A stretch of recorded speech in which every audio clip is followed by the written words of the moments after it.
Hello. Well, it's kind of cool today, so I thought I'd have some red beans and rice. I got a hankering for them. Martin doesn't care for them as much, so I'm going to make them and eat them for days. He's out of town. Here's a pound of finely chopped Italian sausage, or I say ground sausage, a cup of chopped onions, two 15.5 ounce cans of red beans, kidney beans. I've got light and dark here.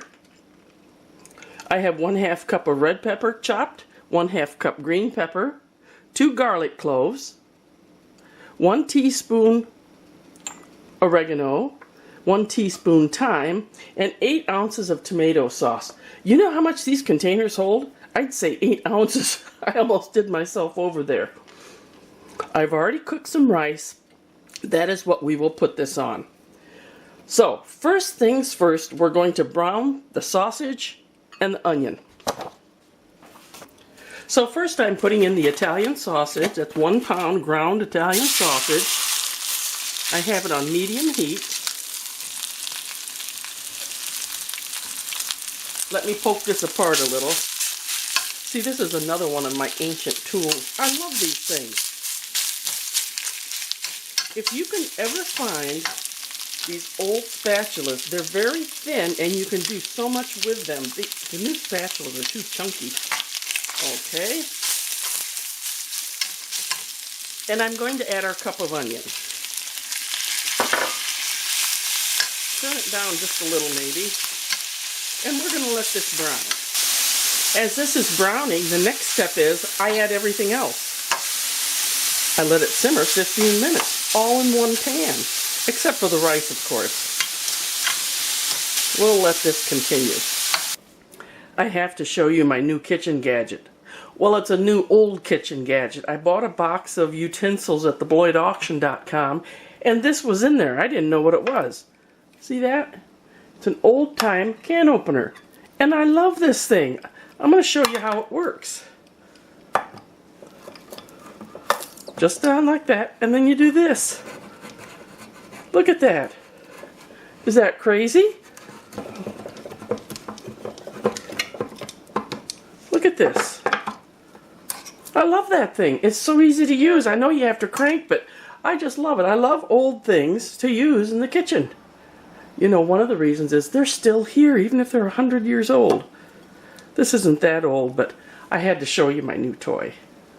Tell you a little story. We went to Blee's one time, and when you went to eat, you could have red beans and rice, or rice and red beans. Well, I finally figured out the difference.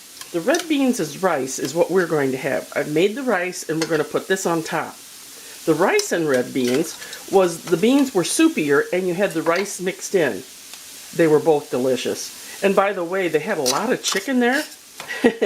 We'd go to a little, I don't know what you'd call them, mom and pop thing in their backyard with a couple picnic tables. And the chickens that were running around your feet were what you were going to eat that night. They were fresh. Okay, this is about done. Now, when we travel, I'm a social traveler.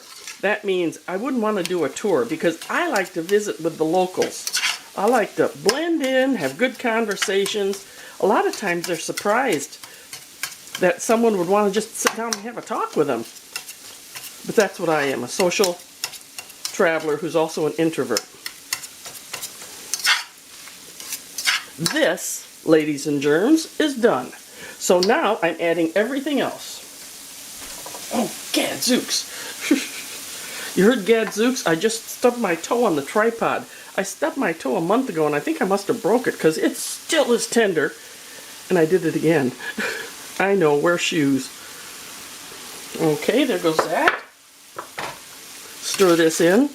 Grew up on a farm, and in the 50s when we had to go back to school, I would literally cry because I had to put shoes back on. And my mom would be, I can remember her saying, Lonnie, you've got to wear shoes to school. Our peppers. She must have thought she'd raised a bunch of weirdo kids. Here goes our beans. I'm going to stir this in a little. And you're almost done. There. Now I have my garlic, thyme, and oregano. This is it. I'm going to reduce the heat and let it simmer, let it come up to a good temperature here. Reduce the heat and let it simmer 15 minutes, and this is done. Here's a variety of hot sauces I have on hand. Tabasco, Cholula, Louisiana. I don't put that on until I'm eating it, especially if I have company. Then they can adjust the heat to what they like. Okay, that looks good. I'm going to let this simmer 15 minutes. I'll even set the timer. You're not going to go wrong if you do it longer. The flavors will all just go together better. Now for me, I'll confess, I did not make 6 cups of rice, which is what the recipe calls for all of this. I made a smaller batch, and I'll probably freeze some of this. I can eat a lot of rice and beans, maybe not this much. At least not in one day or two. All done. That was so easy. Now I'm going to fiddle with this with the different hot sauces, and I'll tell you which one I like best, but look at how easy that is. And you still have a lot in this pot. See that? You could feed quite a few people. Just increase the amount of rice. Red beans and rice, nice for a nice cool October day. Okay, so I'm eating my red beans and rice, and a light bulb went off in my head. You know how you can stretch this further? Warm up a tortilla, put a little bit of rice on there. Woo! And then add some of that. And this is going to go a long way. I'm using Cholula, so here I go.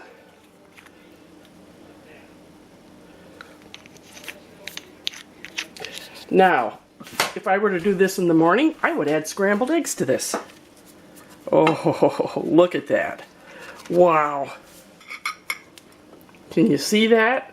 Oh boy, you can stretch this to go a long way. You want to know why I keep saying that? Because people are griping about the price of groceries, and they have gone up.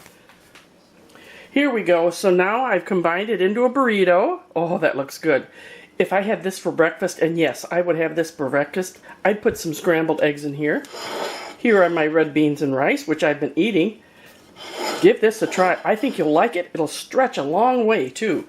And I'm going to freeze what I'm not going to eat today. Give this a try. I think you'll like it. Till next time, bye-bye.